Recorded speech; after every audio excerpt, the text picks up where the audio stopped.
Czasem pod filmami pokazywały się pytania w komentarzach o pasy nośne do broni, jakich używam, więc pomyślałem, że możemy zacząć cykl o pasach nośnych do broni, których używam.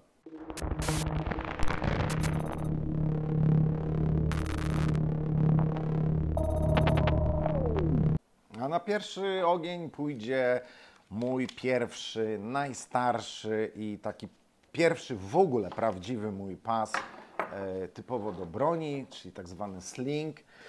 Jest to bardzo, bardzo stareńki pas od Blue Force Gear, kupiony chyba z 10 lat temu, czy coś koło, tak, no około 10 lat temu, sprowadzany ze Stanów, kosztujących chore pieniądze. Jak widzicie, już dość mocno zużyty, powycierany.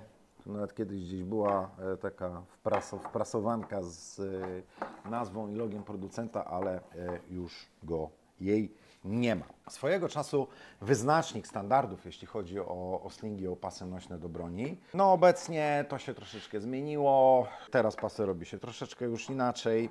Chociaż ten pas nadal działa, nadal spełnia swoją rolę, ale już odstaje troszeczkę od współczesnych konstrukcji. Dlaczego? Dlatego, że on jest skonstruowany dość topornie. Jak zobaczycie, tu mamy taką miękką poduchę w takiej rurze z dość grubej kordury. To jest 500. To jest 500 jak nic. To jest po prostu tak pancerne. Zobaczcie, 10 lat używania i to naprawdę był... O, tu jeszcze jest nawet, jak się przyjrzycie, Michał, bo one były używane w grupie, zamiennie i w ogóle, żeby się nie pomyliły. Więc jedyne zużycie na tym pasie, jakie widać, to wytarcie po prostu kolorów, tego kamuflażu, tego multicama całego, tak? Ale to dalej jest, no poza tym praktycznie niezużyte. Do tego pasa z obu stron wszyte są, no, dosyć solidnie, bo tu widać bartraka, wszyte są odcinki taśmy, grubej, bardzo grubej taśmy. Nikt już dzisiaj takiej taśmy w pasach nośnych nie stosuje. Bardzo grubej taśmy. Ona mi wygląda na mieszankę, chociaż nie. To jest jakaś poliestrowa, albo, no chyba poliestrowa albo nylonowa taśma, ale bardzo gruba. Po prostu bardzo, bardzo gruba. Zobaczcie też na tę drabinkę regulacyjną. Nikt dzisiaj już tak potężnych drabinek nie stosuje. Tak się kiedyś stosowało. Dobrze, może inaczej. Tego typu rozwiązania stosuje się dzisiaj broni w pasach do broni zespołowej, do RKM-ów. I po drugiej stronie dokładnie to samo. I teraz, jak to działa? Ten krótszy fragment taśmy jest wszyty na stałe, a ten dłuższy ma, jak widzicie, dwie drabinki regulacyjne i na końcu jeszcze taką przelotkę, do której wszyty jest element regulowany. Ale zobaczcie, ile to jest plastikowych elementów. Raz, dwa, trzy, cztery, pięć i 6. A współcześnie, jak się robi pasy, to tych plastikowych elementów jest 4 może. No tu jest jak jest. I teraz, jak to działa? Tu mamy ten stały element i tu mamy luzem wsadzony to taką pętlę zrobioną z uchwytem i ze ślizgaczem. Jak to wszystko dokładnie działa, to Wam pokażę po prostu na strzelnicy. Dość powiedzieć, że regulacji pasa dokonujemy tym uchwytem, przesuwając tenże ślizgacz po tej części. Oczywiście, zobaczcie, jakie są możliwości wstępnego dopasowania pasa. Od strony kolby tu regulujemy sobie, ile mamy mieć wolnego miejsca między poduszką a kudekiem. Dalej możemy skrócić sobie albo wydłużyć ten stały odcinek po drugiej stronie i na samym końcu możemy sobie skrócić albo wydłużyć tę pętlę, po której porusza się ten ślizgacz regulacyjny. Tak? Czyli mamy możliwość regulowania tego pasa naprawdę bardzo szeroką. Raz, dwa, 3 punkty regulacyjne. Stary pas, swojego czasu kosztujący bardzo dużo pieniędzy, bo kosztował chyba około 300 zł. To było naprawdę sporą kwotą 10 lat temu. Nadal działające, ale już przeze mnie nieużywany, bo stosunkowo ciężki i już po prostu zbyt toporny. Zacząłem używać po prostu nowocześniejszych, mniej topornych pasów, aczkolwiek ten pas nadal działa, nadal spełnia swoją rolę i nadal jest bardzo dobrym pasem. A jak on funkcjonuje na karabinie, to już za chwileczkę Wam pokażemy.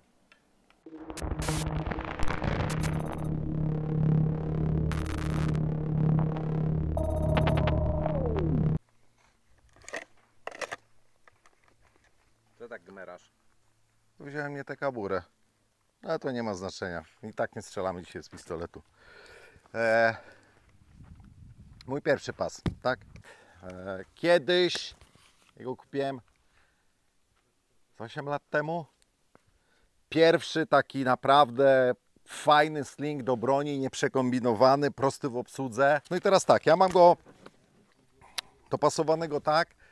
Teraz jest troszeczkę za luźno, bo jest dopasowany do kamizelki. Ale o co chodzi z tym pasem? Jeżeli ja go mam ściągniętego na maksa, tak jak w tej chwili, to dalej jestem w stanie dołożyć się do karabinka, nawet jak sobie wysunę jeszcze trochę kolbę. Tak? Bez problemu się składam.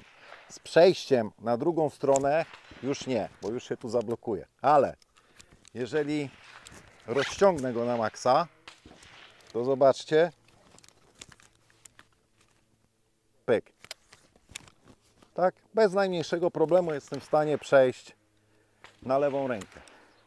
Zwykle jak przechodziliśmy, jak było wiadomo, że będzie zmiana pozycji, to zawieszałem go na szyi, ale powiedzmy, że mam go tak. Uchwyt do regulacji jest dość wygodny i on jest w dwóch miejscach zasadniczo. Albo tu, czyli przy ściągnięciu na maksa, znaczy rozluźnieniu na maksa, albo tu, przy ściągnięciu na maksa. Duży kawał, który jest dosyć sztywnej taśmy, którą jest łatwo uchwycić. To się nie wygina. To jest tak, wisi taki sztywny dzyndzel. To mocowanie na tej drabince bardzo pewne. Powiem szczerze, w porównaniu z dzisiejszymi pasami nawet za bardzo pewne, bo on chodzi z oporem. Jego jest ciężko rozluźnić tak, że widzicie, tak niby się daje, ale nie do końca. Natomiast jeżeli obciążę trochę broń, to on idzie zupełnie inaczej, tak? Uchwyt bardzo wygodny, dosyć ciężko chodzi. Sam pas też jest dość wygodny, bo ma bardzo szeroką i grubą poduchę. Dzisiaj nikt już takich nie robi. Dzisiaj takie poduchy to dzisiaj mówią, to jest pas do UKM-u. A wtedy to był pas do zwykłego AR-a. No trochę się zmieniło podejście do tworzenia pasów, więc widać tak na przykładzie pasa sprzed lat 10. Teraz już są lepsze rozwiązania. To nadal działa, bo nadal to jest łatwo uchwycić, nadal mogę sobie to rozciągnąć,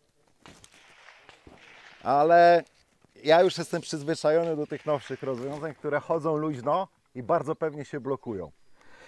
I teraz zobaczcie, jeżeli mam na przykład... na nowych też jest inna. Ten jest Tak. bardzo szorstki, a nowe mają taki To gęstszy wygląda, jakby tu było więcej bawełny niż poliestru, tak? Takie płótno namiotowe prawie.